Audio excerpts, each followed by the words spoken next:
Right, welcome everyone. My name's Roger Hatfield. I work for Wax Digital. Thanks for joining us today. The topic of today's session is a supplier's journey from paper to procurement excellence. Why have we chosen this topic? At the last eWorld, every year we do a survey. 58% of those attendees wanted to hear about supplier engagement, but more importantly, enablement. How to address that, some of the tricks that you can use, perhaps somewhere along that pathway and journey. A little bit about Wax Digital. I won't go into this in too much detail. We're a UK-based organisation based just outside Manchester. We have a large number of users in the UK. Our solution is used globally by a number of organisations as well.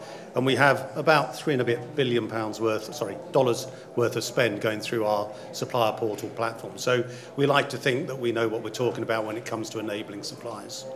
I'm joined today by my colleague John Martin, who's going to be doing most of the session. I'm just kicking off the session and getting you guys warmed up, ready for the main event. So what do we mean about this? Source to pay, a transformational journey.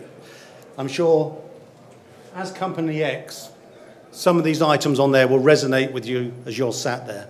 You either have a system in place currently that you're not meeting some of these metrics, or you're about to embark on implementing a source to pay or a purchase to pay solution.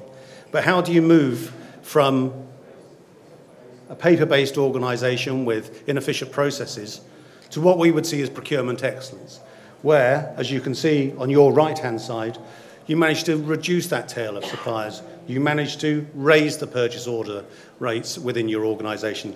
But more importantly, looking at, sorry, I've got to stay by the mic here, increasing the back office efficiencies when it comes to matching those invoices. Well, it is possible and it does work. Just to kick you off, this is one of our clients, Universal Music. They've deployed our solution across 7 countries.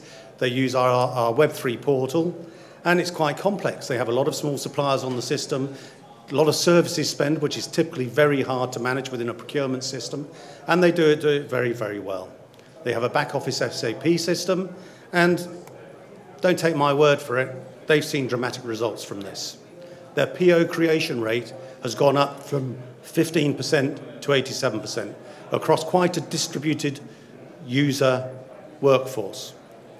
They converted, more importantly, and this is some of the stuff that John's going to go on to later on, 93% of their suppliers within 6 months to electronic trade. That's 8,300. They now have in excess of 25,000 suppliers on our portal. Finance love us. 95% straight-through processing rate, and cycle times down to less than 24 hours in some cases. And it was all part of that engagement and how they approached that with their supply base and actually enforced on them using the portal. And that's given them increased efficiencies through that whole order management life cycle, from someone placing the order originally, going through a workflow process, to it being acknowledged, to that being flipped into an electronic invoice, and that coming through. That's just a part of the story, and I think what will happen is when John goes into that a little bit more detail, that will resonate with you a bit deeper. So what we're going to talk about in the session and what John is going to actually cover are the following. He'll go in a little bit about the analysis, some of the key points you should look for. Rationalisation. Well, do we need or do we mean rationalisation of suppliers? Shouldn't we just be working with them in a slightly different way? Is it the process that's wrong within your organisation? Can you change the process that you've got currently? And then a little bit about the benefits. Your supplier base is probably your biggest stakeholder. You probably deal with more suppliers than you have internal users. So they're a very important and critical factor to your business. So without further ado, I'd like to pass across to John. Good afternoon. My name's John Martin and I'm an independent procurement consultant. I work largely with my clients helping their internal teams develop, and that's strategic procurement, the reorganization of the function, upskilling the people, training, that kind of thing, category management, and also the systems and process redesign. So those are 3 branches of the work that I do, which helps clients build from where they are with their internal capability without necessarily the need for a very dramatic step change and the use of a large external consultancy. So when we go through today, it's difficult to talk about the supplier journey without talking about the client journey because they go together.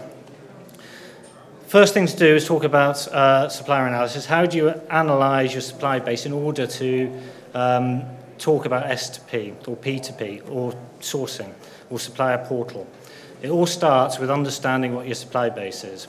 And that journey, as part of the process development, should always be geared towards the S2P goal. You may start with sourcing, you may start with P2P, just to get some compliance, but actually the ultimate aim is to integrate the entire process. The way that I found the most effective is to look at your suppliers in terms of the volume of transactions. The volume of transactions gives you the efficiency that you're looking for. One of the key parts of your business case will be reduced processing costs. So efficiency is important, so that's got to be focused on the volume of transactions. You can always cut it in terms of spend and that kind of thing. However, the thing that I find most effective is to think about the strategic importance of the supplier. Just because the supplier has a low number of invoices, like an independent consultant, for example, it doesn't mean they're not strategically important. So the way that I've looked at this is to say, actually, the way that we engage and we bring the suppliers on and the journey that we take those suppliers through is dependent on those two key criteria. And the reason that that's important is getting your suppliers onboarded needs a close working relationship inside your own organization with the stakeholders. And we'll come on to that a bit more. So the kinds of suppliers that fit into these different quadrants. If you take your small suppliers, they perhaps have low volume of transactions. It doesn't necessarily mean they're not strategically important. However, the challenges that they face when you want to bring in a P2P or an S2P process are things of a different nature than the large suppliers will have. Some of the suppliers, perhaps tradesmen, don't have IT systems, perhaps not even used to communicating on email. And it's very easy as a corporate buyer to sit back and say, well, they just don't fit into our supply profile. However, if you're a not-for-profit organization, a local authority, you may have certain CSR requirements to engage the local tradesmen. And also, but they may be strategic suppliers that you need to onboard. So in your core business suppliers, these are the ones that really your business depends on, that's providing your raw materials or your goods for resale activity. These are suppliers that you have to get on board and get engaged in the process. So the problems that the supplier faces and also that the organization faces at the same time are that the day-to-day relationships with these suppliers are generally not in the procurement teams.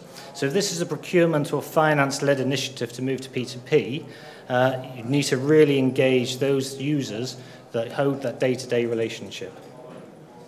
Also, there are quite established ways of trading that you have with your core suppliers that you need to change. Sometimes you actually need to break their systems and their processes in order to generate new ones to fit in with your requirements. And then you've got your large companies. Utilities companies are a favourite of mine because they're governed by certain legislative requirements, industry standards, you might have brokers involved, and you can't change those processes. So actually the important thing about engaging those suppliers is, again, engaging the internal people, but looking at the way that you intend to use your P2P process or your S2P process in order to bring them on board. I'm sure we're all familiar with this chart. Spend versus number of suppliers. Key part of the toolbox for a buyer. Now, in the past, we've very much focused on this red tail of suppliers, and because we've been under pressure to reduce our supply base, we've hidden them under P-card programs or consolidation deals. But really, this is where the bulk of the errors happen. This is where the bulk of the problems happen, the bulk of the administration. This is for suppliers and for clients. So you're constantly chasing your tail in terms of invoice reconciliation, finding out who did what when, and there's a huge amount of effort and cost attached to low individual transactional values, I should say. So P2P addresses that.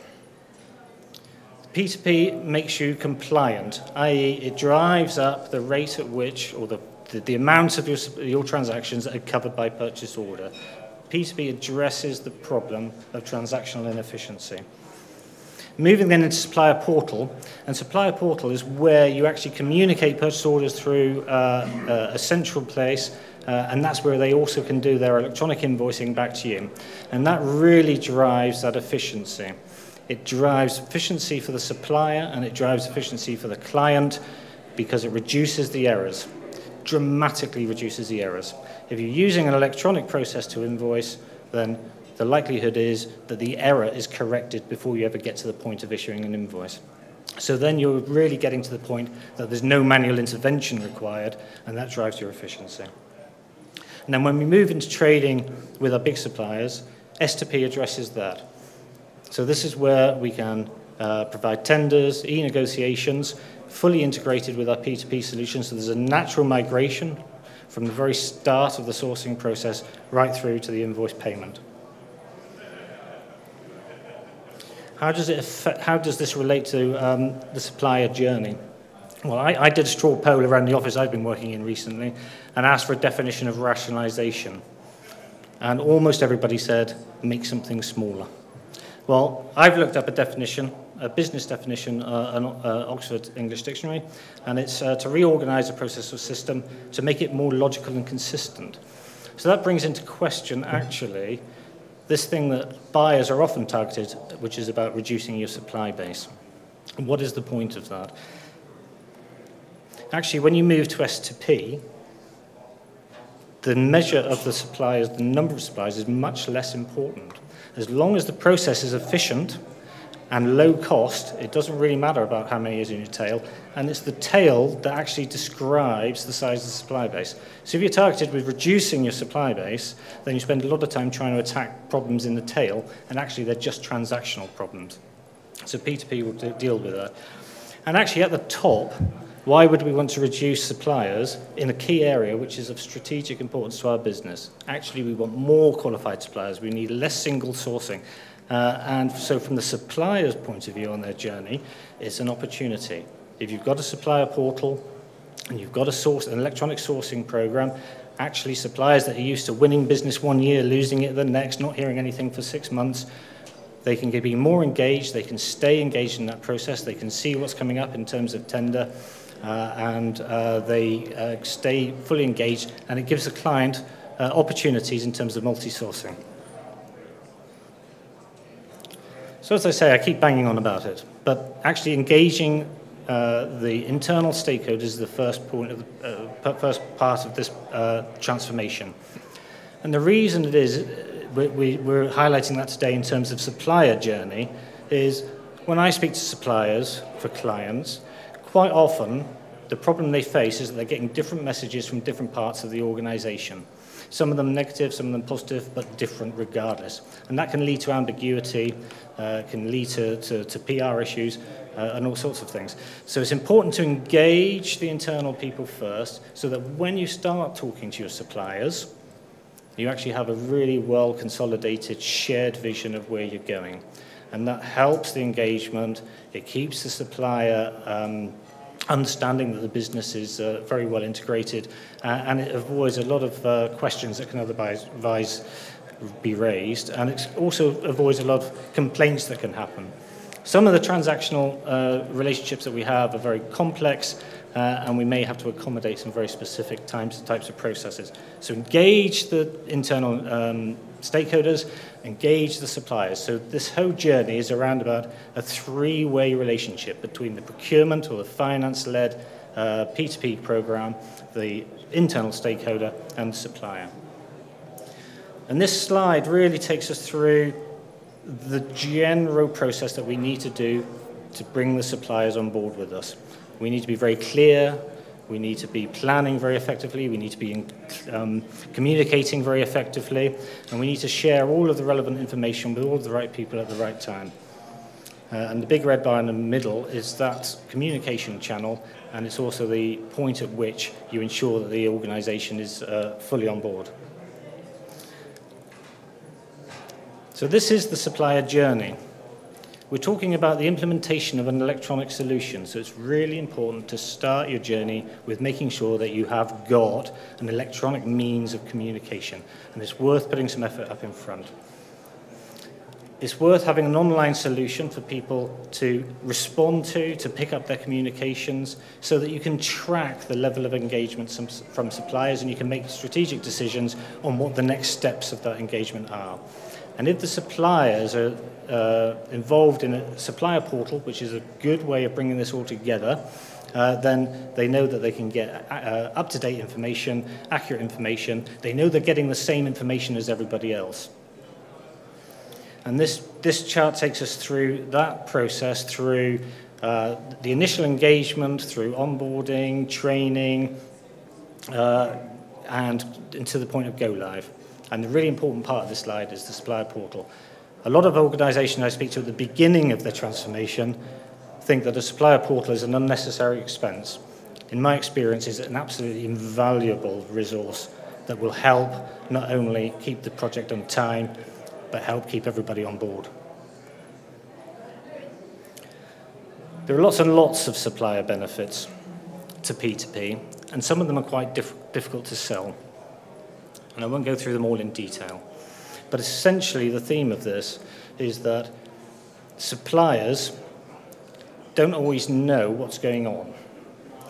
They don't know who the consumer of their products is necessarily, and when there are issues, particularly in processing, they don't know who to turn to. And when they do turn to the accounts payable team don't know who to go to either, and there's a lot of delays. So one of the great benefits of S2P is they know exactly where documents are at any given time, and they know who is responsible for them. It puts the supplier directly in communication with the consumer, and that's of huge value to a supplier. The other huge benefit, of course, is their cost reduction.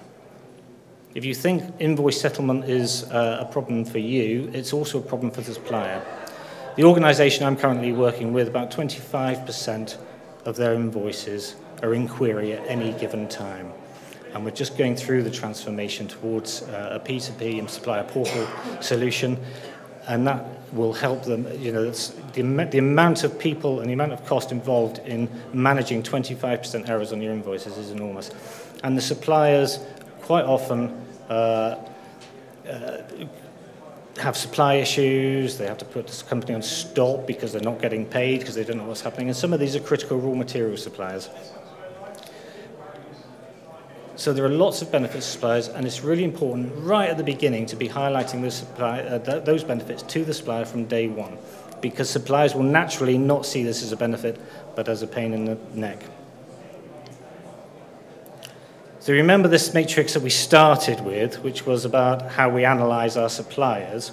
I'll go through a bit more detail of what these quadrants mean in terms of bringing those suppliers on board with us. As I say, the absolutes are making sure that we communicate properly and involve the internal stakeholders and make sure the organization is fully on board. But those priority one suppliers, the high volume suppliers, high strategic importance, they need the personal touch. Sometimes the processes are very complicated. You may need to manipulate the way that you make the transaction in your P2P solution in order to accommodate something very specific. So it's important to have a very close eye on the processes, a very personal contact with the suppliers. Priority 2, less important to the overall return on investment of your program, but of strategic importance. The reason that you have your stakeholders engaged is you can delegate quite a lot of that to the stakeholder to bring those suppliers on board. Priority 3 suppliers, these are where we've got very high transactional volumes, but there's nothing particularly special. It could be talking about stationary suppliers, car hire, those sorts of things. So you can adopt a much more call center approach to bringing your suppliers on board with that. Persistent and regular communications and escalations where necessary, where they're not getting on board. And priority 4 are, unfortunately, there's always going to be the sign up or lose the business suppliers. And this brings us neatly on to where we are with being a preferred customer. Now, I know as an independent consultant that my customers, the ones that get the best rates, are the ones that are very clear about what they want to do, have very clear targets, very clear timescales, and I know they're going to pay me on time. So it's really important from a supplier's perspective to understand this idea of being a preferred customer. We're all used to talking about price, but actually your S2P processes will bring in all of these other value levers. We're talking about being able to manage the specifications and forecasting, the flexibility that the organization can offer. But this last one, the knowledge sharing, is where S2P brings into its own. From the supplier's perspective, one of the key benefits of an S2P process is that firstly, they know that they're trading and they're bidding on a level playing field. There's no hidden agendas, everything's electronic and everything's published and everything's shared. So they understand that. And they also know that in that process, that it's down to them to get that bid in right, and if they win or lose the business, there's less of a forensic approach needed in terms of reconciliation afterwards. But the preferred customer approach gives you best overall value, less focus on price, but looks at the entire end-to-end supply chain.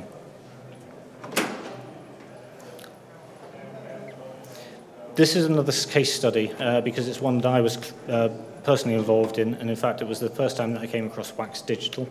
It was a leading retailer, DSG International, and we were moving from a situation we had 800 sites across the UK, all trading locally, buying their own things, including maintenance and all sorts of other things, covering £800 million worth of indirect spend. Huge number, huge supply base, huge challenge. Actually, we were able to implement that in one hit over one weekend when we started it. And during that process, within 1 month, we had onboarded 650 of the 1,300 or so suppliers that we had available to us. We also designed the system initially to be integrated with Lawson, and then there was a change to SAP, and we were very quickly able to work with Wax Digital to rework the interfaces so that it would work seamlessly with SAP. So this is an example of the flexibility that you can bring and the need and the benefits that you can have in order to deliver a P2P solution. So to summarize all of that, stakeholders are the most important. Make sure that everybody agrees, everybody understands the business case, and that they are going to help you with the implementation. Projects fail, in my experience, based on when you get close to a go-live date, actually there's a surprise, either for a stakeholder or for a user. Then bring your suppliers in as early as possible. Start communicating with them. Even if you don't quite know what the end point and end date are, bring them into the fold. Start analyzing the processes. The processes are absolutely critical to understand what you do now as opposed to what you will do in the future. Because actually some of the processes will have to change quite dramatically, and people need time and effort and thinking in order to accommodate that. How many times I've heard, and I'm sure you too, oh, well, it won't work for me, or, oh no, the things that I do are special. And this is the way you have to understand the processes. And that brings us on to this user process design. Actually, the other big reason that projects fail to implement on time is that the users haven't been engaged early enough, and that the process that's been designed hasn't considered their requirements. The next points to raise are that you've got to communicate constantly. Communicate with everybody, keep everybody up to speed with a very common set of data, and then measure the results. And a real takeaway for me from today is that to remember that your suppliers aren't a third entity, particularly outside of the organization, but when you're talking about S2P, they are both a key stakeholder and they are a key user of the system. So it's important to treat them as such in order to get them to come on board and to make their journey a positive one and to help them realize the benefits that they can get from the system. Okay. Well, thank you very much for listening. Are there any questions? Well, the important part about the Wax product, which is why I like it so much, and I've used it quite a few times in implementation, is that it's an entirely hosted, web-enabled system. So as long as you've got a web browser, you can access the system and you can engage in the full set of S2P processes and opportunities that exist without needing to have any particular technology. So if you're a tradesman and you still want to be involved in that, then as long as you've got a broadband connection and a web browser, it's very easy to access.